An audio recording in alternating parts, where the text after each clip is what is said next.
good evening, and let me start off this video with a little bit of advice. If you're an iPhone user and you've been deleting videos that you've already uploaded to YouTube, don't forget to actually delete them from the recycle bin. Lessons learnt many moons ago, but are still constantly being broken. So now it's take two of the third. Do you know what? That did that at the exact same point the last time I did the video. That's if you can even hear the creepy music playing in the background. Royalty free, of course, because I'm too cheap to pay a subscription to Epidemic Sound. Out of principle, because when I was partnered on the Mondo Squalido channel, that was one of my luxuries. I could have actually genuinely good royalty-free music, courtesy of Epidemic Sound. But even though I'm still technically partnered on that channel, I can't use Epidemic Sound on the Clueless Drinker channel. So, yeah, you're going to have to do with creepy music. This is Ross Bugden, Haunted. 1 hour, no copyright, horror music. I shall credit him in the description. So this is the third of 4 videos in October, rounding up the horror films that I watched during the week. It seems to be a pattern because there's only 3 again this time, just like last week and the week before that. And yeah, so this is another exciting instalment of 31 days of not quite 31 days of Halloween. So, I'm going to kick things off with a very brief review of the film that I watched just earlier on today, actually. Not a horror film, but it was from a recent pickup from HMV, and that was Umberto Lenzi's The Tough Guys, or The Tough Ones. Original title, Roma a mano armata, starring Maurizio Merli and Thomas Milian. This is the absolutely gorgeous re-release, I think it is, from 88 Films. It comes in the slipcase.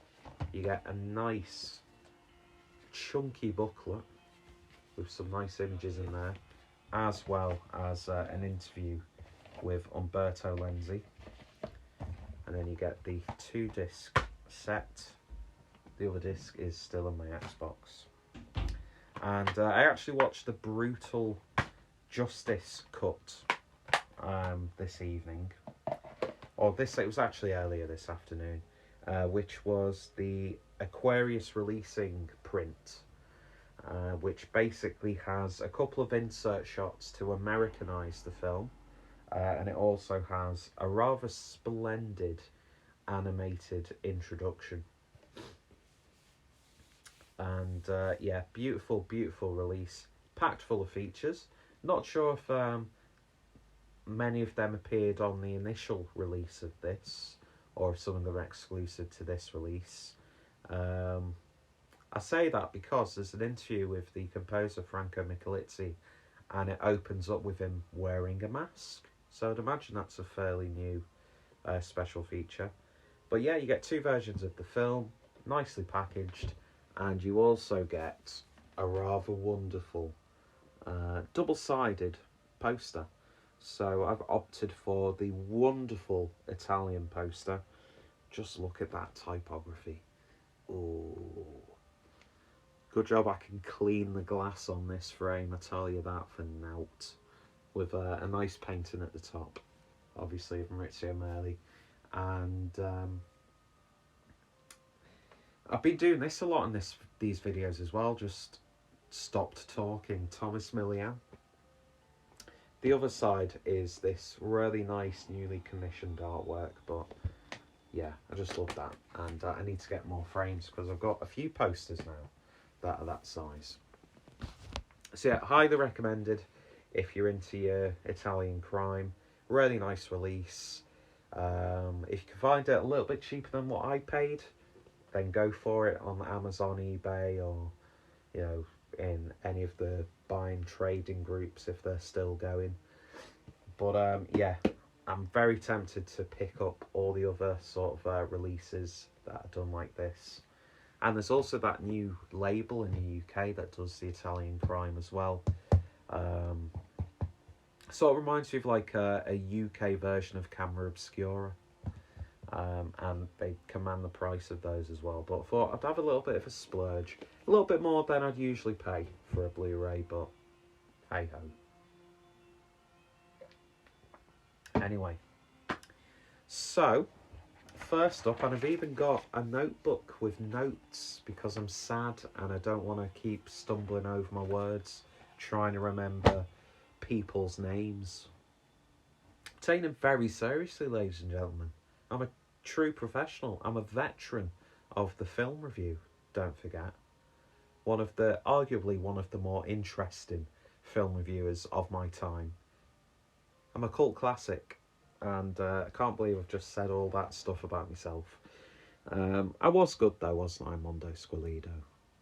When I actually put time and effort into creating content, when it was a bit more of a passion. Although it is slowly coming back. I am getting a bit more writing done, which is always good. But you didn't come here for a life update.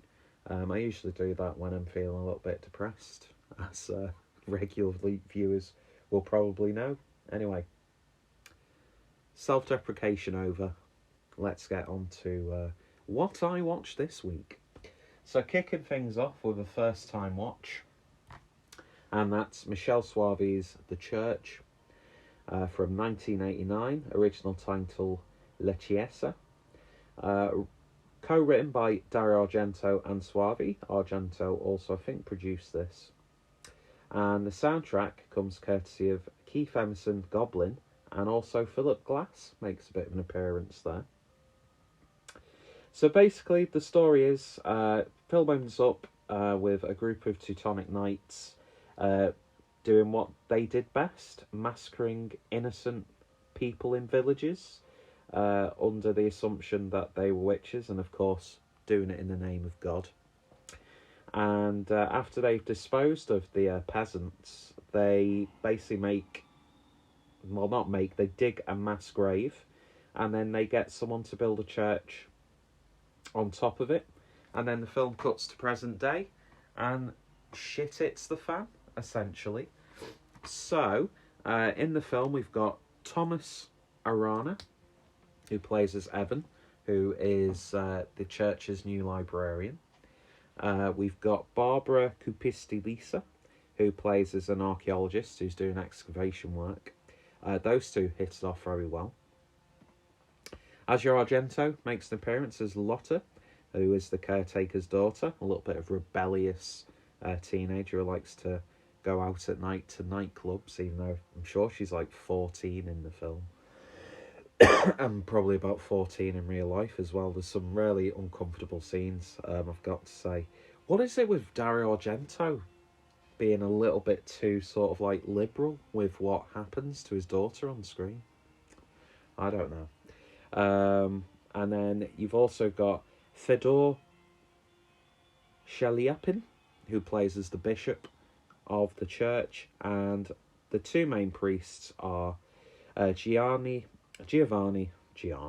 Lombardo Radice and Hugh Quarshie of Holby City fame, plays quite a pivotal role in this. So basically, Evan and Lisa, the librarian and the excavationist, unwittingly uncover a piece of parchment, and they start to piece the puzzle together. Shit hits the fan, and basically the way the church was designed was to basically house evil.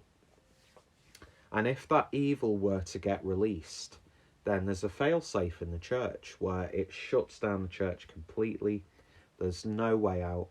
And then there's also a very specific part of the church that, when disrupted, will cause the church itself to collapse. So, of course, all this happens as there's a group of school kids on a day out. There's a moody biker couple. There's an old couple in there as well, adding a little bit of a comic relief, I suppose you'd say. And then there's like a weird sort of like socialite. It precurses reality TV, because it's like this. Obviously, they're supposed to be a well-known, famous, like dumb as pig shit couple who are having their marriage filmed, and very similar to what happens in Demons, actually, where they get trapped inside, things begin to happen, and it's a race against time to try and get free, although there may be some repercussions if they do escape. I don't really want to give away too much of the story. This is one of those films, I've said this a few times now, as much as I love Italian cinema and Italian horror, when it comes to 80s Italian horror, I do tend to swerve it, because, don't get me wrong, I like schlocky, I like cheesy, but there's a limit. That's why I don't like a hell of a lot of like most low budget horror films. I don't like really cheap looking films. It's that cheapness that really takes me out. I know, yeah, there are some directors who've made really cheap films who've gone on to make wonderful, names for themselves and that sort of stuff, but it really puts me off when a film just looks shit. The reason why I've only just got around to watching this was because I thought it's going to be really cheesy, going to be a bit too over the top for me, a bit stupid, a bit silly. It does have silly parts in there, don't get me wrong, but I've got to say, file this under, should have watched it much sooner, because what Michele Soavia's directed here is just absolutely fantastic. Full of atmosphere. There's some really sort of like modest gore in there, but when it's done really well. That being said, there's some great practical effects, some great visual effects, and there's some really intriguing and intricate sort of like set design, especially when it comes to like the mechanisms within the church itself. Just really masterfully done. You do get, obviously with Dario Argento's involvement in it, you do get certain aspects that reek of Argento, but in a very good way. Doesn't detract from what Michele Soavi has actually created himself. Just a really an accomplished film, and it's genuinely full of atmosphere. Some really like quite profound imagery in there as well.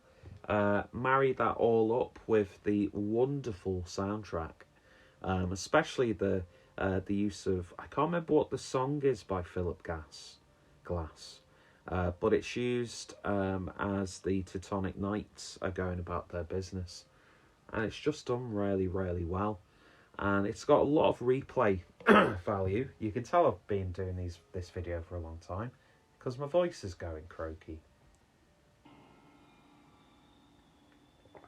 But yeah, absolutely fantastic stuff, and I really need to pull my finger out and pick up The Sect, as well as is it Stage Fright? But yeah, good stuff, and I could tell straight away that it was the like exterior shots were shot in Germany, just because it was shot in Hamburg, and you can tell just there's something. You can always, I seem to be able to identify like a German city for some reason. It's a weird thing to boast and brag about, but hey ho. The actual church they use, the inside or the interior, is a church in Budapest. Of course, because they didn't want to be disrespectful, some of the scenes where like stuff happens in the church has been done on like a sound stage in Italy. But you'd never be able to tell. That's the thing about this film, is it's just done so fantastically well. Really accomplished piece of filmmaking. Extras are a little bit thin on this. You get like a shameless show reel. I think you get a trailer. You get the Italian and the English version of the film. I think they say it's the first time the Italian film has been, the Italian version has been available with the subtitles, or the Italian dub, I should say. There's no differences between, because there's only one version of the film on disc. I think it is fully uncut. And there's a really interesting interview with Michelle Soavi talking about the film. I always get fascinated when they talk about like the like little things that you don't usually hear directors talk about. But yes, a really good practical effects, and it's just all in all a damn good fun time. And even the English language dub, it doesn't add any sort of silliness to the film, which I think is really good. And I started to sound like I was from Sutton Coldfield.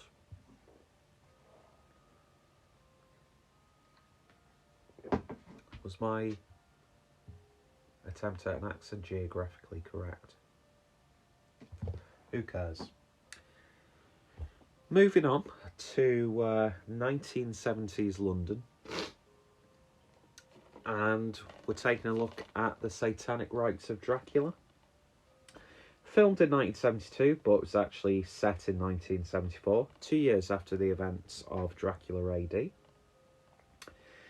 Directed by Alan Gibson, written by Don Houghton. Just have to bear in 1 second. Of course, Christopher Lee reprised his role as Dracula, although I think this was his last outing as Dracula for Hammer, because he was getting a little bit disillusioned with the direction and how Dracula was being utilised in the films. Peter Cushing plays as Van Helsing. His granddaughter is played by Joanna Lumley, who looks very Lumley indeed. That sounded really camp. We've got Michael Coles, who plays as Inspector Murray. We've got William Franklin, who plays as Torrance, who's part of Secret Service. And then we've got Valerie Van Ost, who is Jane, who's like a secretary in this, but she's cute as a button, especially with that sort of like, you know, that 70s conservative office wear. Like very long skirts, a very conservative blouse, big glasses, hair tied back. One of those classic things where, like, if she was to take the glass off and do that with her hair, she'd instantly, you know, be portrayed as this, like, absolute bombshell. Even though I think most of the time, I like that. I hate that whole trope of, like, woman takes glasses off, takes her hair bobble out, slow motion. They look better when they're being a little bit more innocent. Anyway. So basically, follows on from 2 years. The gravesite of Dracula has now basically had a massive skyscraper built on it. Massive corporation bought the land and have built their building on it. And basically, Dracula's back, and he's in society as a very reclusive, sort of like head of the board, CEO type character. Basically, the story of the film is Secret Service are investigating like VIP suspects who are involved in satanic rituals and worship. And it's actually reminded me of some of the stuff that's happening now with the whole like Wilfred Wong, John Fletcher, can't speak. Wilfred Wong, just stick this in my eye repeatedly. John Wedger, Wilfred Wong, and the whole SRA stuff that's going on now. basically causing a satanic panic for no reason, with really no hard evidence, and people just making these ridiculous claims for their own gain, really, and mainly financial. I'm not saying that stuff like that doesn't go on. I mean, you know, you can look over history with all of the abuse of children in the care system, in the church, you know, the Catholic Church specifically. But there's a satanic panic, and Secret Service are monitoring some VIP individuals. VIP individuals. We'll just call them VIPs. Basically, people involved in like government and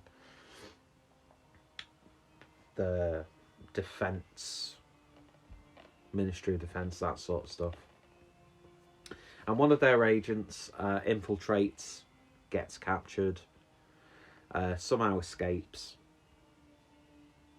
And because it's escalated, they initially get Inspector Murray, who I think reprised his role from Dracula AD.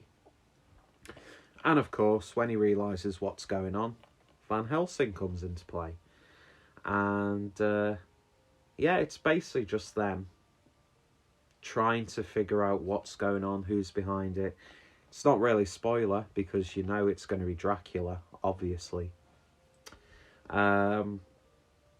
Unfortunately, Jane, the wonderful receptionist, she gets abducted and then gets turned into a vampire. And yeah, they're just there trying to put a stop to it. The only sort of fly in the ointment, if you will, is not only is Dracula trying to basically nibble the neck of every beautiful young woman he can in London, he also wants to release a supercharged version of the bubonic plague upon the world. So, yeah, good stuff. Classic horror. Set in what was modern day London, obviously. The soundtrack from John, I don't know, I can't remember, I've written it down, right, in my notebook, but can I read my own handwriting? Can I fuck? John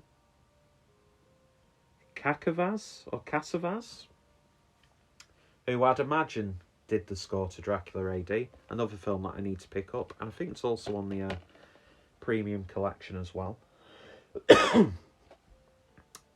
And yeah, it's stylish.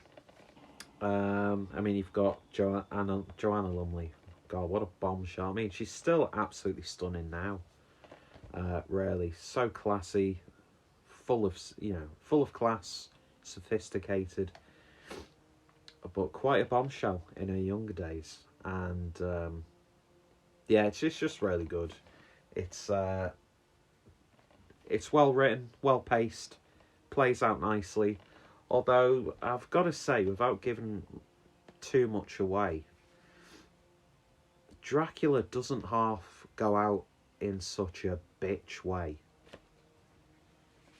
To the point where you're almost like, you feel a little bit sorry for how it plays out. Anyway, it's Dracula, he's the bad guy. You shouldn't be feeling sympathetic to him. Really nice release from the premium collection. You get some art cards, basically the stills from the film. You get a reproduction art card of the poster. And then another reason why I need to buy more frames is because you get a nice fold-out poster as well. I mean, some people are like, yeah, but it's all creased and stuff. I mean, you could probably, maybe scuff the edges and make it look a little bit vintage before you frame it. I don't know. Might do that with the Tough Guys poster. But yeah, really nice. The only thing I would say is the release itself, you only get a trailer. I mean, surely from one of the Hammer box sets that have been going around, there's got to have been some sort of special features, but I'm not going to complain. It's definitely one that I will watch again. And I really want to watch basically all of the Dracula films from Hammer. Because Christopher Lee, he's just the OG, isn't he, really? I know a lot of people like, well, I actually prefer Bela Lugosi's interpretation of Dracula. Although, you know, Bela Lugosi, he was even buried in his Dracula costume, so I think it was a little bit more... Well, mind you, you could say that Bela Lugosi was maybe a little bit more passionate about Dracula. But that being said, I was going to call him Peter Cushing then. Christopher Lee. How can you forget? How can you forget Christopher Lee's name? But you could tell Christopher Lee was respected the character and was passionate enough to decide to, I don't like what you're doing with this, with what you're doing with Dracula. I don't want to have any more part in this. Although, didn't he like appear as Dracula a few years later in like a French comedy or something like that? I don't know. I'm sure there's people who know much more about that sort of stuff than I do.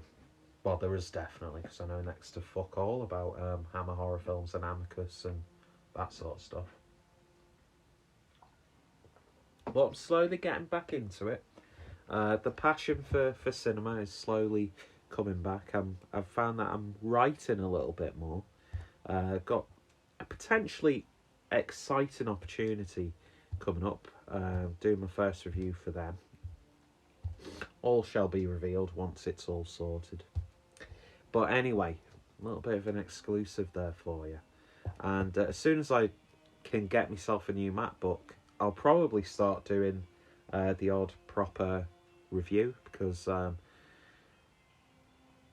thing with Mondo Squellido was it was such a quick process.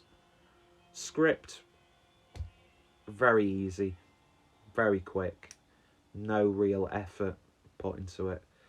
The editing, again, quick. The most time consuming part was ripping the footage and then importing it to iMovie, then the editing, that side of things. But what would take me, because I was at a point where I was making like Mondo Squellido videos, I could do the whole process in a day if I devoted my time to it. But what would take me a few hours then, on my MacBook as it is now and in the condition it's in, it would take me all day just to edit one tiny snippet of footage. But I'm slowly starting to get that spark. It's slowly starting to reignite. But so we shall see. I mean, you can clearly tell with all the effort I've put in these not quite 31 days of Halloween videos, can't you? And we're nearly at half an hour already, and we've only talked about 2 of the films. Anyway, the third and final film, which I finished watching this evening, actually, is this really crap release that I have of Twins of Evil, which is from 1971, directed by John Hugh, written by, I love this name, Tudor Gates and Sheridan Le Fanu. Tudor Gates. What a pen name that is. So this basically stars Peter Cushing as Gustav Fiel, who's part of a religious brotherhood who, much like the Teutonic Knights, hunts witches. A lot of innocent girls get dragged into that. Well, obviously, because witches don't exist. So if you look back in history, all the witch hunts and the Salem witch trials, everyone who fell foul to that was innocent. So it's part of a very heavily religious organisation, hunting witches, to the point where just the villagers are sick to death of him, really, and his cronies. Then you've got the Collinson twins, Madeline, who plays as Frida, and Mary, who plays as Maria. Probably what would be the selling point of this film. A lot of the promotional material heavily involved those 2 twins. I'm not sure if they were both or just one of them was a centerfold. So of course, you're going to get a lot of unnecessary eye candy in the film. We've got Damien Thomas, who plays as Count Karnstein, and we've got the wonderful, it's always good to see him in something, David Warbeck as Anton, who plays as a teacher in the all-girls school. So basically, the story of this is Frida and Maria are recently orphaned, lost a mother and father. So they go to stay with their auntie and uncle, and their uncle being Gustav, who straight away is very unhappy because of how they dress. They're not modest enough, they're not conservative enough. So things go off to a great start.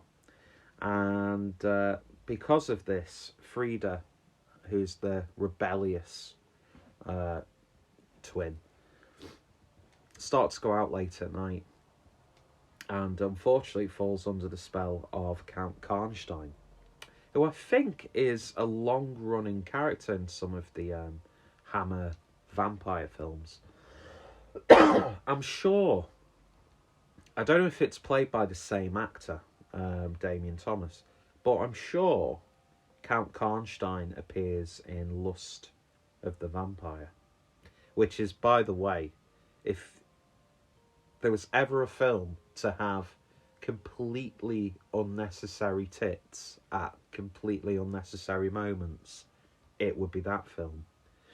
So if you like that sort of stuff, I mean, don't get me wrong, you know, women in period dress with, you know, the white gowns that are a little bit see-through but not really, low cut, got the hair really long, something quite virtuous about them. Anyway, we're not going to get into that because I already sound like a fucking pig anyway with how I talk about the women in films sometimes. I mean, I've got a whole fucking wall of porn posters behind me.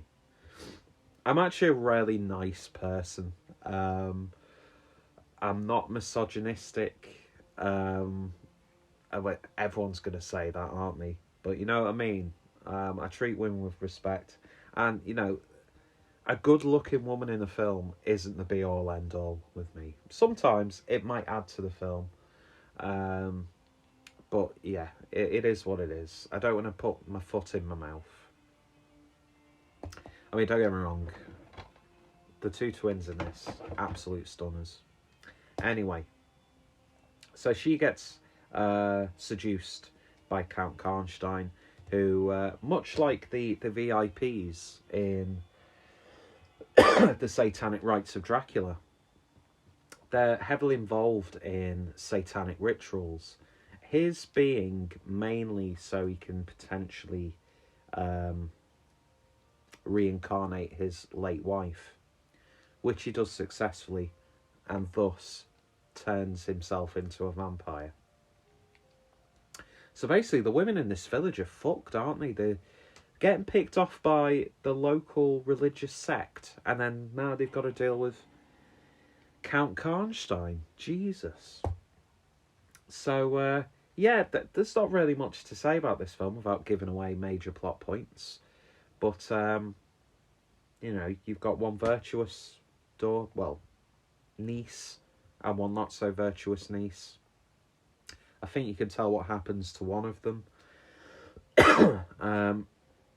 Anton has the hots for the virtuous sister, so he gets embroiled in this, and him and Gustav reluctantly have to work together because all the way through the film they're clashing heads. They've got different ideas and that sort of stuff about what is decent and what is godly.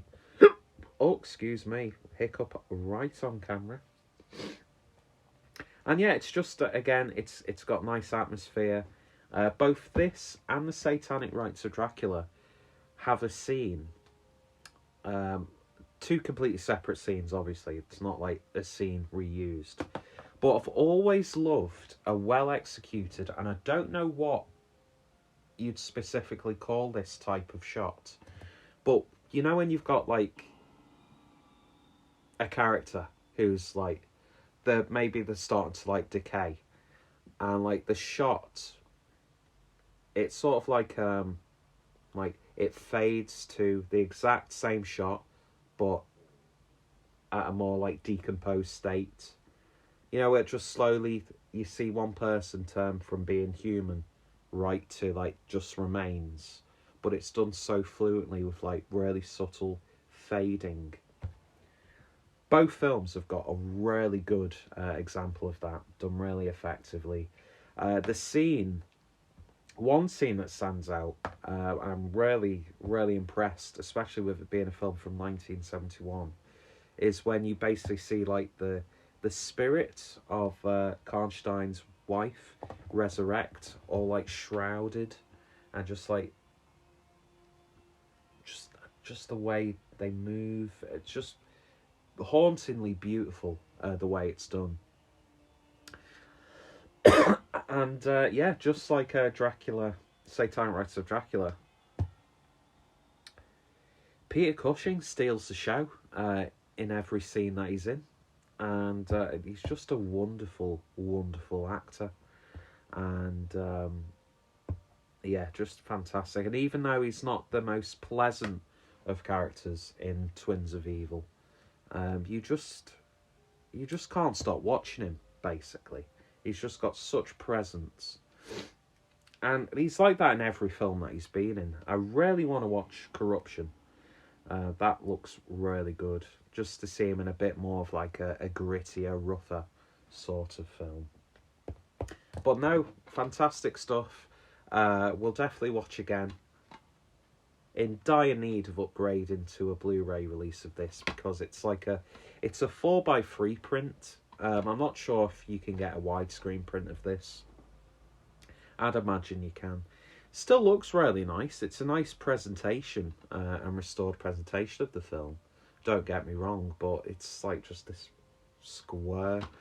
And I mean, just look at that artwork. It's basically like a drawing that's been coloured in really badly with felt tip pen. But that being said, I think the Blu-ray release of this is the exact same artwork, unless there's been a bit more of a special edition release of it. But yeah, fantastic stuff if you like your nubile, vampiric ladies. But also some really good sort of like classic theatre style acting. I mean, David Warbeck is just fantastic in everything he's in, really. So seeing him and Peter Cushing together, just wonderful. Wonderful stuff for film lovers. Anyway, that dragged on for a while, didn't it? Yeah, hopefully I can get a few more films watched this coming week. As I said last time, on Saturday, the 30th, going to be attending a screening of Kill List. It's the 10th anniversary, and there's going to be a Q&A with Ben Wheatley, Neil Marshall, who, by the way, there's a film called Bull that's come out recently, starring Neil Marshall, that looks absolutely fantastic, and also Michael Smiley, and yeah, so that should be good. I hope they're actually doing it at home in Manchester, or it could be one of those sort of like what Lars von Trier did with Nymphomaniac, where they're doing it in one location and then it's going to be broadcast in all the venues showing the film. So that's going to be good. I will definitely be watching Blood on Satan's Claw, so you'll be seeing a review of that. I'm going to be comparing Suspiria and the remake, and then I'm probably going to watch some little bits and bats in between. I still don't fully know what's going to happen on Halloween in terms of content. I don't think I'll be able to upload anything ready for Halloween itself, but I might shoot some stuff throughout the day, just like what I'm doing, like the snacks that I'm having, because I want to make a day of it, you know, because it's a Sunday. Although I can't really, if I want to have a drink while I'm doing it, can't really drink too much because I'm in work the following day. But we'll see if we can get some content out there. Maybe do a live stream, I don't know, we shall see. Anyway, thank you for sitting through this just draggy as fuck video. Boring as hell, I'm sure it has been. I thought me writing down stuff would speed this all up so I didn't have to put you through all of this horror that is my face and its wonky eye and double chin. He had a face only a mother could love.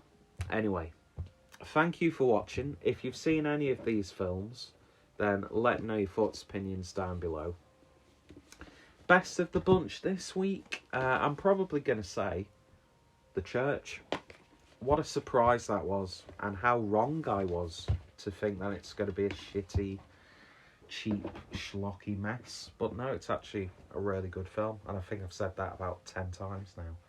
And yeah, I'll definitely be picking up The Sect and